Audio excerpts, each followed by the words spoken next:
Welcome to the Scott Report. I am State Senator Martha G. Scott from the 2nd District, representing the cities of Highland Park, Hamtramck, Harper Woods, and the Grosse Pointes.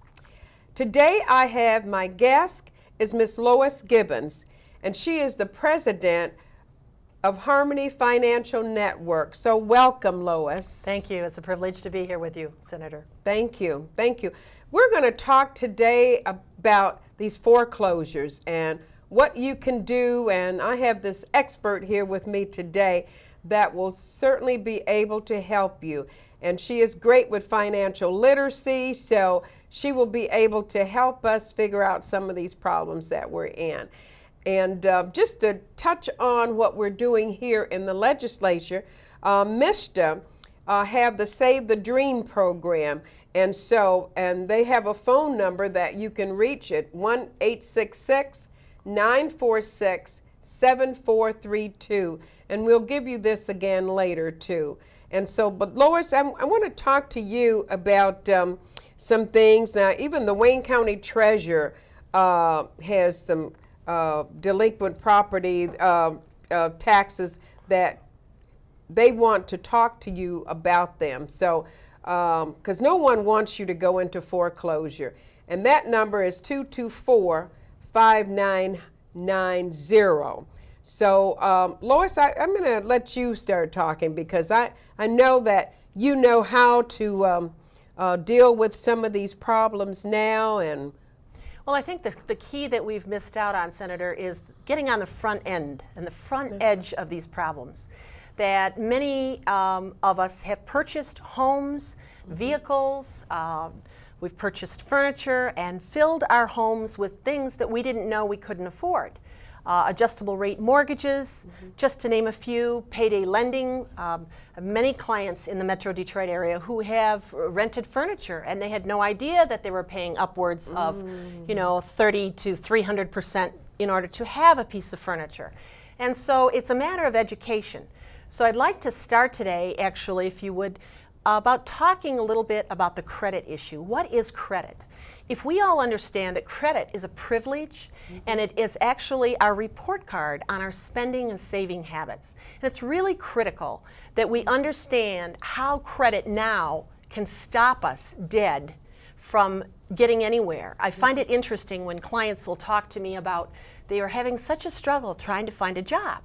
And I said, well, have you gotten your credit score? Well, they don't even know what the credit score is. So I'd like to spend a few moments, if you will, talking about that so that we can prepare people instead of having get into any more serious debt and take on debt.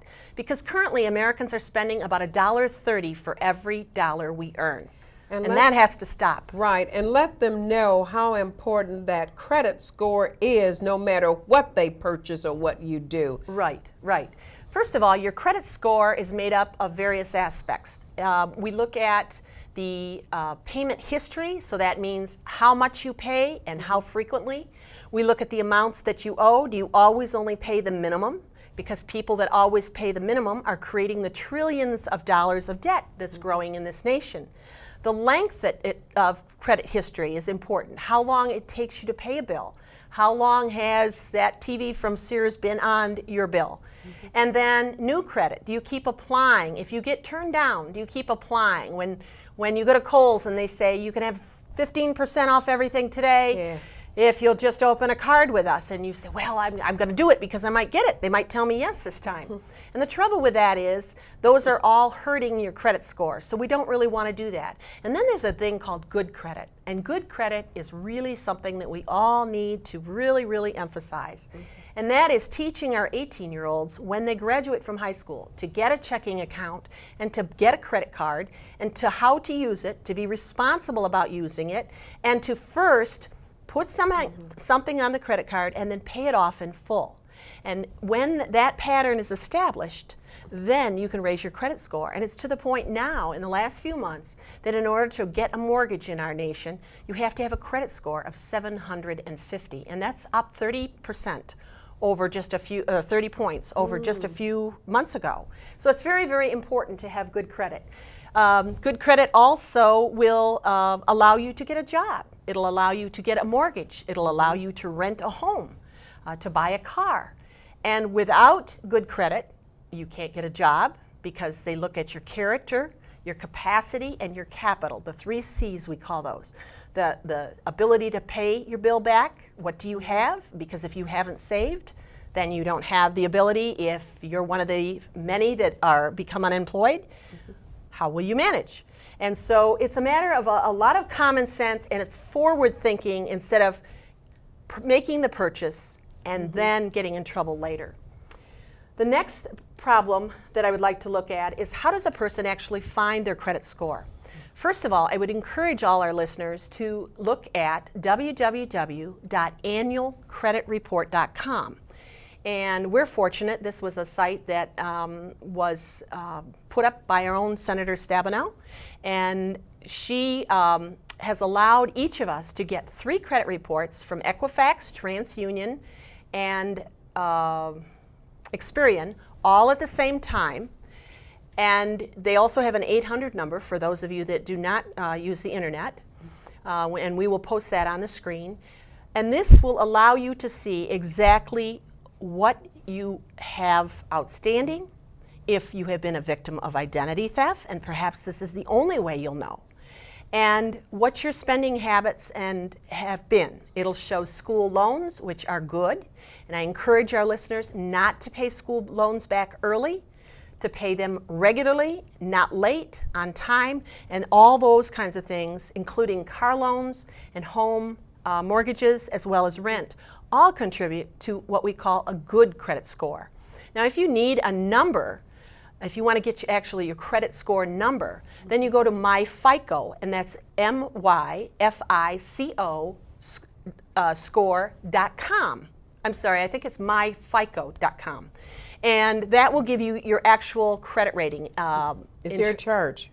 There is a charge, and it's usually like $7.95. It's less than $10. But that's well worth to have every now and then, especially if you've had challenges and you are getting ready to try to purchase a home or a large item like that. So I would encourage people to know every year what they and every one of their dependents, so whether you have a 3-month-old or an 80-year-old parent that you're responsible for, we all should be filing credit reports from all 3 agencies through this annualcreditreport.com site for every single one of our dependents. And this is so important, I can't emphasize this enough, that I have worked with children in your district who have actually had someone in another part of the country purchase a $12,000 vehicle.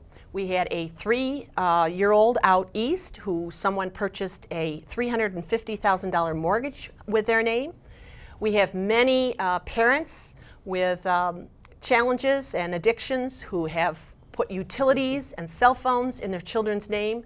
And how sad is it that at the age then of 18, when they go to open an account or begin renting an apartment, that they then find out they have been victimized years ago, and by then the debt is just incredible. I also would encourage your listeners to look at a site called ftc.com, and that particular site is the Federal Trade site, and you can order a wonderful book free of charge called Take Charge. This will give your entire information and education about how to organize your case if you have been a victim of identity theft, how to prevent and take measures that will stop you and your loved ones from becoming a victim. And it's a really, really good educational piece, easy to read, and just nicely laid out for all of us. And I found that very helpful for school children as well as all the way up to senior citizens.